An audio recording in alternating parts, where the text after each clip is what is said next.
Hello friends, welcome to PKD healthy kitchen. இன்றைக்கி நம்ம ஒரு சூப்பரான ரொம்ப ரொம்ப டேஸ்டியான மில்க் புட்டிங் தான் பார்க்க போகிறோம். இதை எப்படி செய்யலான்னு பார்க்கலாம். இதுக்கு தேவையான பொருட்கள் என்னென்னன்றதை ஃபஸ்ட்டு பார்த்துடலாம். ஒரு 300 ml பால் எடுத்து வச்சுருக்கேன்.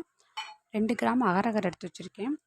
சாப் பண்ண நட்ஸ் வந்து எடுத்திருக்கேன். நான் வந்து பாதாம் முந்திரி பருப்பு எடுத்திருக்கேன். உங்களுக்கு என்ன விருப்பமோ, உங்களுக்கு என்ன நட்ஸ் போட விருப்பமோ அதை நீங்கள் எடுத்துக்கலாம். ஸ்வீட்னஸ்க்காக சக்கரை எடுத்து வச்சுருக்கேன். ஒரு ஃபியூ ட்ராப்ஸ் வந்து வெண்ணிலா எசன்ஸ் எடுத்து வச்சுருக்கேன். இப்போ அடுப்பில் சட்டியில் பாலை ஊற்றி நல்லா ஒரு 2 நிமிஷம் பாயில் பண்ணிக்கலாம்.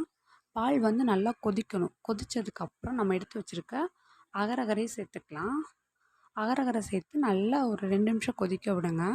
பால் வந்து தண்ணி ஊற்றாத பாலை எடுத்துக்கோங்க. நல்லா திக்கான பாலை எடுத்துக்கோங்க. அப்போ தான் நல்லா டேஸ்ட்டாக இருக்கும்.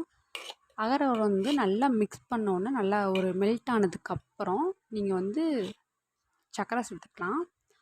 உங்கள் ஸ்வீட்னஸ்க்கு தகுந்த மாதிரி நீங்கள் சர்க்கரை சேர்த்துக்கோங்க. நான் வந்து ஒரு 3 டேபிள் ஸ்பூன் அளவுக்கு சர்க்கரை சேர்த்துக்கேன். உங்களுக்கு ஸ்வீட்னஸ் வந்து எவ்வளோ பிடிக்குமோ அதுக்கு தகுந்த மாதிரி நீங்கள் சர்க்கரை எடுத்துக்கலாம்.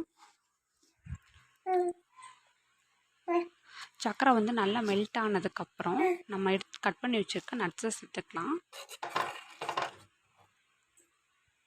இப்போ நட்ஸு சேர்த்துட்டு நட்ஸுக்கு அப்புறம் ஃபியூ ட்ராப்ஸ் வந்து நான் வெண்ணிலா எசன்ஸு சேர்த்துருக்கேன். இது வந்து ஆப்ஷனல் தான். உங்களுக்கு பிடிச்சா சேர்த்துக்கலாம், ஏன்னா ஸ்கிப் பண்ணிக்கலாம்.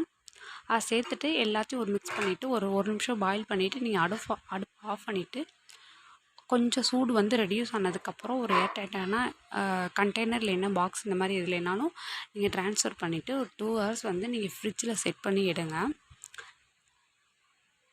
ஃப்ரிட்ஜிலேருந்து எடுத்ததுக்கப்புறம் நீங்கள் கட் பண்ணி சாப்பிட்டிங்கன்னா ரொம்ப ரொம்ப டேஸ்ட்டாக இருக்கும். டெக்ஸ்சர் வந்து ரொம்ப ரொம்ப சாஃப்டாக இருக்குது. ஸோ ஆயிலில் வச்சோன்னே அவ்வளோ தூரத்துக்கு மெல்ட் ஆகுது. இந்த டேஸ்ட் வந்து எல்லாருக்குமே ரொம்ப பிடிக்கும். எங்கள் குழந்தைங்களுக்கும் ரொம்ப பிடிச்சிருந்துச்சு. ஸோ இந்த சம்மர் டைமில் நீங்களும் இந்த மாதிரி செஞ்சு ட்ரை பண்ணி பாருங்கள்.